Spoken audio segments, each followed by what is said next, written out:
Na nikwambie Kasongo, hapa naita watu wezi. Mambo ya wizi ikiongewa Kenya, hakuna mtu ajui mwizi mkuu Kenya ni nani. Wewe unasema ati watu wameua watu. Tukianzia Kiambaa Church 2007, Gen Z kupiga watoto risasi mkuu, mambo ya mauaji wa Kenya. Ukiuliza hii wa Kenya wote wanajua mambo ya mauaji. But mimi nataka nishukuru civil servants na public officials ambayo wanatuletea information. Wale waniletea hiyo maneno ya 7 billion. Mkijua Kasongo anapanga kuiba kitu, mnatafuta Medho, Karongo, Malala, Kalonzo, Wamalwa, mimi, mtafute njia, mjifiche. Mpige na ile signal, msipige na WhatsApp. Wameanza kusikiza WhatsApp.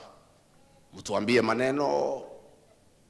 Tukipata microphone, tunatangaza Kasongo. Inapotea. Aendelee kukasirika. Neguo. Because wamesema wanaenda nyumbani. Yeye wanasema ati ni injury time.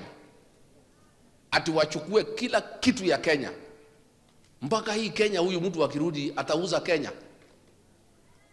So mimi mkinipatia ruhusa, sitaki kufanya kazi nyingine sasa. Ni kunusa.